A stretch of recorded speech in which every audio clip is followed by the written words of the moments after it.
Father's Day just 4 days away, and this morning a new study by Parents and Verywell Mind is putting a spotlight on some of the inner struggles that dads may be facing. So joining us live with the details here, Parents Editor-in-Chief Grace Bastidas is here. Grace, good morning to you.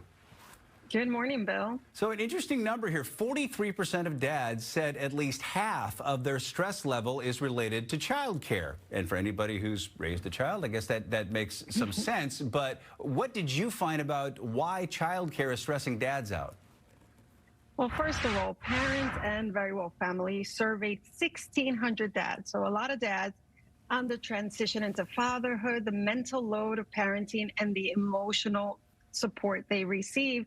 And in general, what we found was that fathers feel disconnected, unsupported, and unappreciated. And almost half, or just over half of the respondents identify as primary caregivers. So that's where the child care becomes a major stress for them. But we also found that 55% of dads wish that their family and friends checked in on them more often. 50% said that they've lost touch with friends after becoming fathers, and 46% say that they wish others recognize them more as a parent. So these feelings really affect home life, relationships, and how someone co-parents. Yeah, I find that number very interesting. 46% of dads say they want more recognition as a parent. Why do you think that so many dads aren't feeling acknowledged? I think a lot of it comes down to stigma and gender roles. There's still this idea that dads should be the stoic figure, suppressing their emotions. And when we look at new parents, we hear a lot about the concerns over mom's mental health, which is understandable.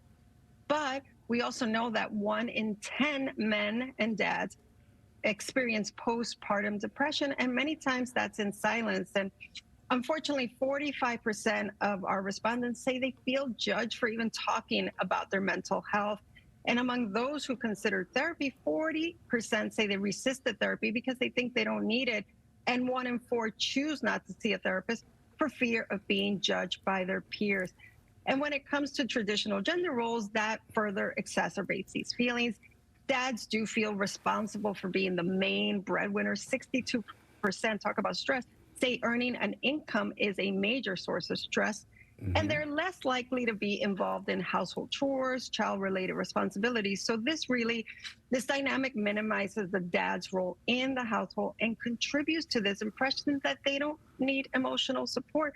So often they are overlooked. Yeah, and some of this is sort of a dude thing, guys in general just are really hesitant to admit that they're having any sort of mental health issue, let alone go get treated for it. And more than half of dads saying that they wish their friends and families checked in on them more often.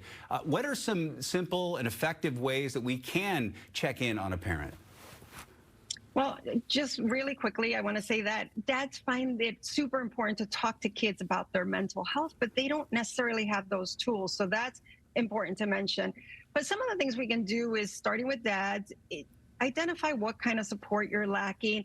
See if you have a good friend or a fellow dad who can relate and you can confide in. There are also online support groups for dads that empower them to really share their stories and their journeys.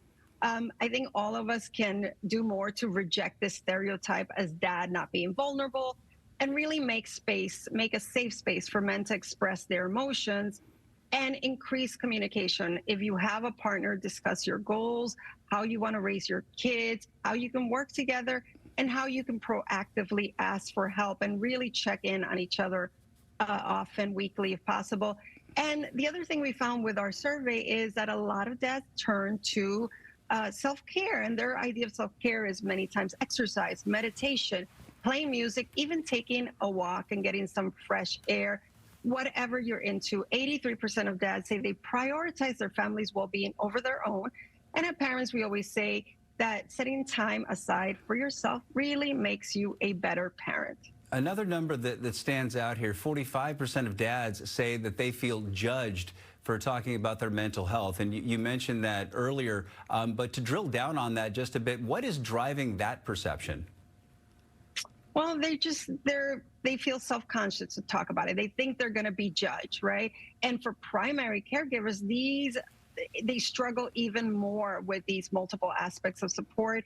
And sadly, they're not even sure how to express their feelings. So they know that they should be talking to somebody, but they're afraid of being judged. They may not have the tools to express their feelings.